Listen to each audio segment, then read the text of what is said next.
Hey guys, welcome back to another video. Before we get started, make sure you go ahead, follow me on all these socials, and make sure you like and comment, okay? Make sure you subscribe as well so that this video, it picks up on the algorithm. I'm talking today because Jay Dyer, in his recent debate with Dr. Trent Doherty and Dr. Christopher Tomaszewski, mentioned a very, very cool point. He mentioned a point regarding the fact that Pope Urban II actually said that Muslims worship demons, and obviously if you worship a demon, you don't worship God, presumably.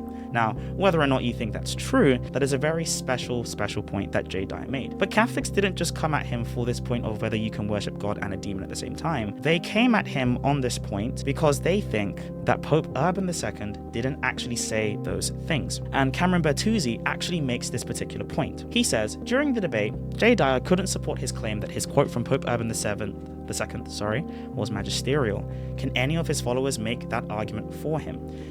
Here's the relevant quote: "All who die by the way, by land or sea, or in battle against the pagans, shall have immediate remission of sins. This I grant them through the power of God with which I am invested.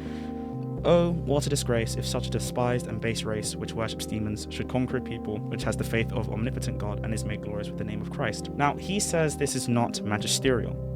Now, there is content in here that isn't going to be magisterial, meaning interpreting faith or moral practice of other people or of Christians, even though in the first statement it clearly does say that he's granting the remission of sins, but that could just be in his vestment as a bishop that is able to grant the release or absolution of sins. That is just one of the sacraments. However, there is a necessary belief point that's actually given. The fact that there is a despised race that actually worships demons. Here, Pope Urban is making a contemplative claim, which is part of faith and morality, obviously.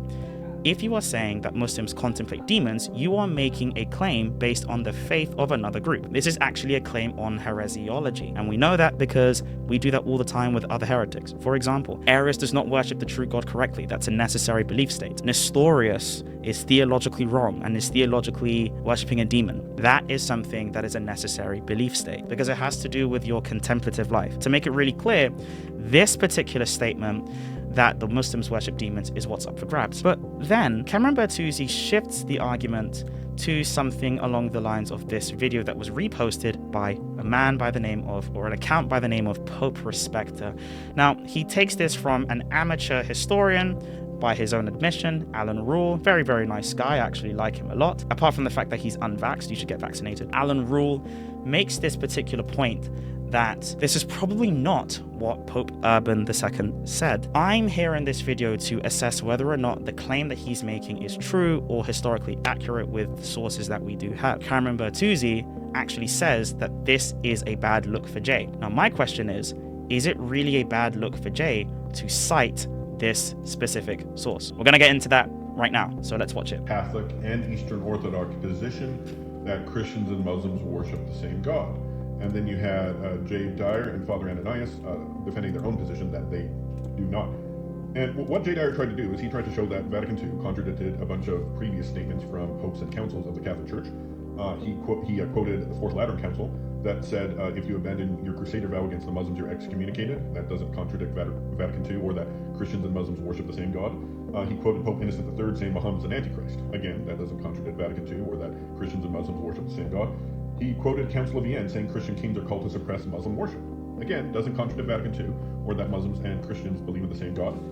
He quoted Pope Calixtus III calling Islam a diabolical sect. Again, it doesn't contradict Vatican II or the fact that Muslims and Christians worship the same God. What I do want to say though is throughout this entire minute, he tries to give a speed run, as you can clearly see, of whether or not Jay Dyer was right about the points that he makes. Now, as much as I would like to go through every single one of these points and see whether or not it does contradict Vatican II, that is not the point of this video.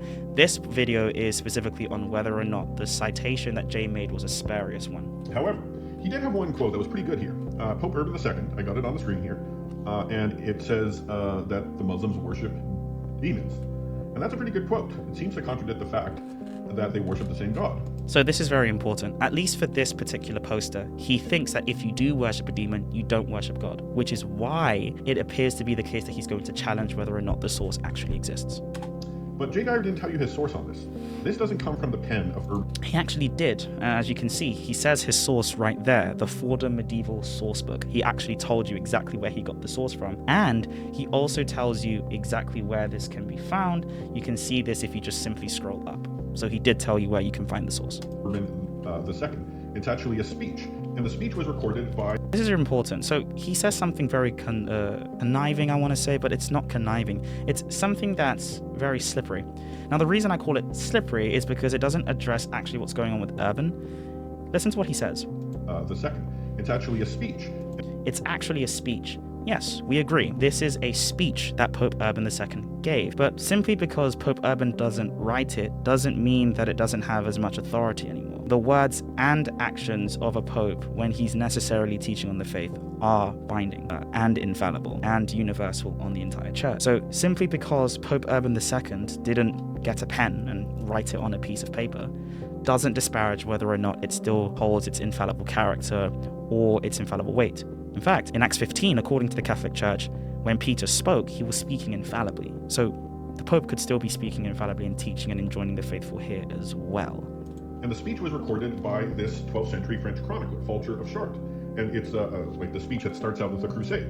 And in fact, we don't need to believe that this chronicle is infallible. It could be wrong in the recording of that speech. And it probably is, because there are four... Go back again. Listen to what he says. ...wrong in the recording of that speech. And the recording of the speech could be wrong. Now, the reason why he says that it could be wrong is because although Pope Urban is protected by the seal of infallibility, he doesn't have to commit to the position that Forgery of Chartres is. And it probably is, because there are four other versions of that speech. They're all contained in this volume here. And they are Robert the Monk, the Gesta Francorum, Baldric of Dol, and Guibert of Nogent. And they all say that, and none of them bring up this quote that they worship demons. So Fulcher of Chartres is probably wrong. He's not infallible. He's not the magisterium. We don't have to believe in him. Fulcher of Chartres was wrong in recording that they worship demons. Muslims and Christians worship the same God as Catholicism and Eastern Orthodoxy both teach. He says the reason why Fulcher of Chartres was wrong was because Fulcher of Chartres actually contradicts these four other sources. Now, what he didn't exactly tell you was that we do not actually look at the documents of the speech at the Council of Clermont in the same way. In the Council of Clermont, what we actually have are around 6 different sources, each of which speak on the various aspects of the council, because we don't have the Acts of the Council anymore. Now, what I want to do is demonstrate and show to you that actually scholarship believes that Fulcher of Chartres' work was probably the source that is the most accurate, because all of these other sources that you can see on your screen are doctored in yellow. All the sources in yellow are doctored in some way as to get away from the actual revelation of the source. Now, notice that the original poster talked about the Gesta Francorum. As an average historian, he should know that the Gesta Francorum is anonymous. It's actually an anonymous source. We don't know where it came from. All we know is that it purported to record the events that actually happened. But we can actually see how big the Gesta Francorum is. See, the Gesta Francorum is that. That's how big the Gesta Francorum is. Out of all of the versions, you can see how long they are. Fulcher of Chartres gives a very, very full rendition of what's going on. You can see right there, he says that they worship demons. Robert the Monk, as you can see, gives a full account, or a fullish account. You see again, Baldric of Dol, even then, this is very long. He gives a very long account, as you can see. And Guibert de Nogent gives another long account. But the shortest version, by far, is the Gesta. Now, the reason why it's the shortest is because the Gesta was actually written, again, as an anonymous source. Now, later writers use the Gesta as a source. And we know that because Robert the Monk directly uses the Gesta as a source. Baldric of Dol uses the Gesta as a source. I would want to ask the question, if you were actually there at the council, why would you need to use this other anonymous source to talk about what was there? It's very interesting. Urban II was already there and he gives his own particular instructions, but what we're concerned with was the contents of the speech. Which source accurately represents the speech that Pope Urban II gave? Now, if we look at Robert the Monk, we would need to ask a very, very fundamental question. When did Robert the Monk write his work? Reportedly, according to the same source that we actually have from Jay, as well as Dana C. Monroe, Dana C. Monroe actually makes the point that Robert the Monk wrote his particular work around 25 years at the speech. Now, he may have been present at the council, yes, and most of scholarship believes that he probably was present. But there is something very weird about this. So was Fulcher of Chartres. But Fulcher of Chartres writes his work within 5 years of the council's existence, within 5 years of the speech, whereas Robert the Monk writes it 25 years later and then tries to use an anonymous source as part of his source material to explain the thing that happened 25 years ago. So why would I ever trust that rendition of the source when not only is he writing decades after the event to something that was very popular and famous, he's also using an anonymous source to be able to write this particular claim as well. Now, this is not the same as literature for late antiquity, which is harder to transmit sources.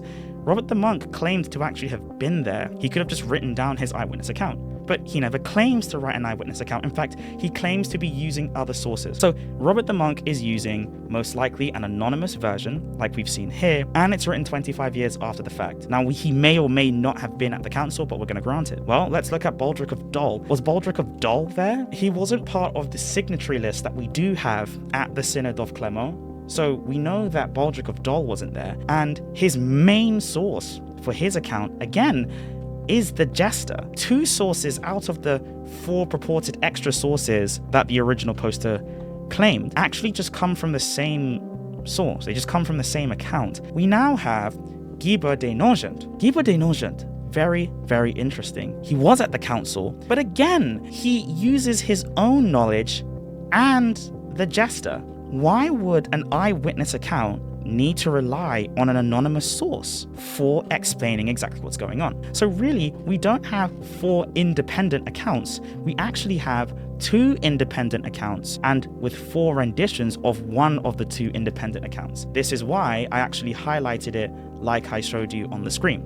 Everything in yellow basically forms and informs each other. In actual fact, it's going to get even more crazy once I go through even more information. Urban II's letter is relevant here because that doesn't necessarily talk too much about the speech that actually happened. You can actually read this yourself. This is the official letter that he has. Anyone from land and sea, make sure you go and do, accomplish your deeds. You have the blessing of God. But I want to show how much out of the 5 sources that we are concerned with, 4 of the 5 sources essentially collude with each other or are too separated. This academic by the name of George Strack actually wrote a paper in 2012 on the role of the sermon of Pope Urban II specifically. What was the accurate account of the sermon that he gave at Clermont? We can see here in his conclusion that the non-narrative sources, meaning none of these 6, right? So out of the 6 we have, the sources about the council that aren't these 6 speech accounts here actually do not support 2, 3, 4, and 5. They do not support 2, 3, and 4, and 5. But they actually support Fulcher de Chartres, and I will show you why. According to Strack, consequently, there's evidence for a papal address with elements of a classical battle speech, which is exactly what was going on with Pope Urban II. He's trying to rally up the troops, but the evidence is relatively scarce and can only be found in narrative sources. Non-narrative sources do not support the scenario of Robert the Monk. Robert the Monk, who wrote 25 years later, and Baldric. Him and Baldric wrote in France 10 years after the synod, over a decade after the Synod of Clermont, and they actually edited their versions, according to this academic, to revise the Gesta Francorum stylistically. They edited their versions to fit more with the shortened anonymous account of the Gesta. And we know that because both Robert the Monk and Baldric of Dol, literally, by both living in the same region, wanted to explicate the power of the Frankish king, because the Gesta Francorum is literally a document to boast about the power of the Dauphin of France. And we can see that with the way that Robert the Monk actually records his particular things. So both of these French authors are actually trying to go from an anonymous source that just supports a Frankish ideal. And so this actually calls into question whether or not they're being objective about recording the speech. So this academic points out that that's probably not what's going on. Thus, they supported a new campaign to the Holy Land, which is backed up by the French court. So they actually edited the Pope's sermon to agree with the French court and to support another crusade. Since they actually knew each other, it is likely that they intentionally varied the style of Urban's sermon in order to provide other writers and preachers with a wide range of rhetorical devices and arguments. in this, they were actually quite successful. So they successfully subverted, edited, doctored Pope Urban's original speech. Notice what the original poster said before. He said it was actually Forca de Chartres that edited his sources and probably wrote something wrong. But what we're actually seeing with the context of this conversation, with the context of these sources, is that actually these Frankish authors are editing, these French authors are editing their version of Pope Urban II's speech to fit in line with the political movements and ideals typical of the medieval French crown, so that they can have another crusade. They are actually editing the words of the Pope. Now, let's look at Baldric's version. Baldric's version was interpreted as a model sermon and was integrated into some manuscripts of Humber Romans De Predicatione Crucis, my bad, since we also have evidence for the emotional performance of a sermon in non-narrative sources from the late 11th century. His version is nevertheless not completely unlikely. It's not completely unlikely, but its likelihood has been dropped. However, as this scholar has said, and this is basically the view in scholarship, most non-narrative sources support the version of Forca de Chartres. He wrote only 5 years after the Council of Clermont. He wasn't involved in any efforts for a new campaign, so he has no reason as to edit the Pope's words because he's never going to get anything out of it. And he assured to write what he saw instead of reworking an extant text. To be very clear, out of all of the sources that we see here, only 2 of the 5 sources that we are concerning ourselves with actually claim to have been there. Of course, apart from the letter of Pope Urban VI. That is Robert the Monk, Gilbert du Nonge, and that's going to be Forca de Chartres. But if we look at all of them, out of the 3 that we have now, only one of them actually purports and claims to be an eyewitness and actually keeps with the stylistic choices that the Pope has made. And academia explains this. Forca was simply reporting a